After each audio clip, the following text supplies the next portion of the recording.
I started robbing drug dealers for a living, right?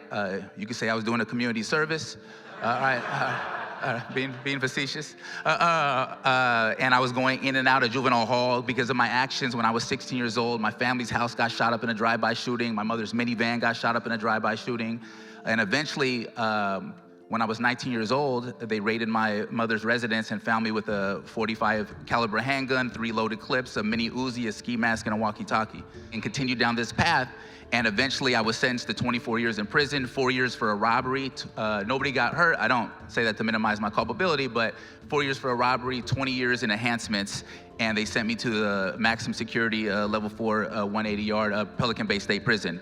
And it was a very dark place, but I continued to dig my heels in, and I just embraced this lifestyle.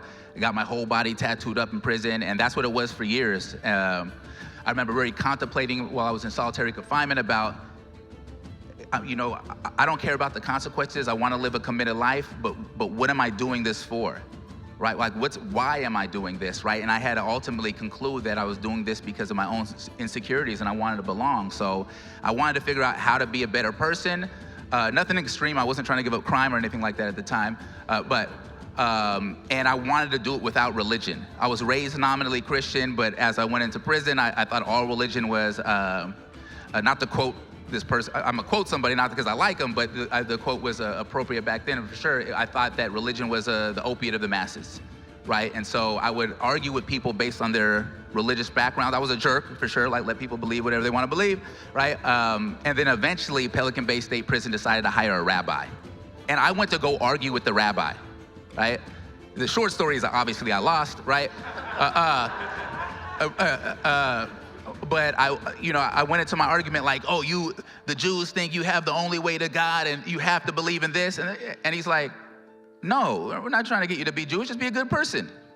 And I was like, that's entirely sensible, right? Like that's, right? I mean, I didn't give him the easy W, right? I continued to pester him with questions, and I realized that there was really a gap in my understanding. My only understanding of Judaism or the Jewish people came through the lens of other peoples and other religions.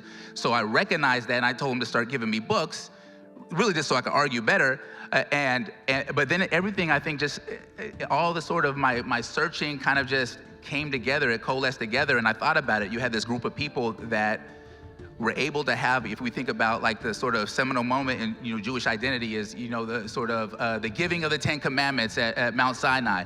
And I felt like you had this group of people that were able to have a perception of the force of all being, the source that animates all existence, and enter into a relationship with that and bring that relationship to the world. And if we think about all the religions that sprang up for it, they were able to influence the way billions of people think about God, think about morality, and act in this world. And then, persecuted relentlessly for thousands of years, managed to maintain language, culture, educational structures, communal structures, and disproportionately positively impact every single society they've been in. And to me, the Jewish people became the proof that God existed. And there was no way to explain the story of the Jewish people, and I wanted to know more about this God of the Jews. So I just started reading books, every day or two. Obviously, I had time, right? And one of the first things I did is I taught myself how to read Hebrew and memorize some the Amidah, some Jewish prayers, and eventually, when I went down to a lower security, I started working for the rabbi. I worked as his Jewish chapel clerk. I don't have any proof of this, but I think I'm on solid footing. I started the first Zionism 101 class in California prisons. I think it was there I put on my yarmulke for the first time, and you might think that prison is like an oasis away from anti-Semitism, right? But it was present. But nonetheless, I felt like this was the most significant thing that one could possibly do is connected to this particular mission. So I didn't care what people thought about me. I contacted a rabbi. My family stayed out in Orange County, Rabbi Yisrael Senior of Beth Jacob and Irvine, and I told him about my story. And he wrote me back and said, the Jewish community would love to welcome you when you get out, right? And to me, that gave me, I never had a community like that. I never had people that just, I never had a community, right? And it was just like a significant thing to me. And eventually, I was released early from prison. I did a little bit over 16 years. I was released in 2018, October 22nd.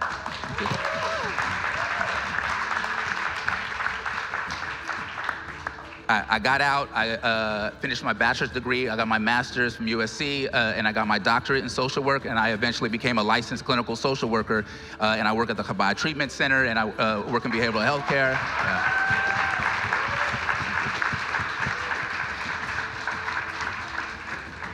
And now I live in Pico Robertson, Los Angeles. I'm married to my wife. We have 4 children, and we're expecting a baby girl on June 1st, around there.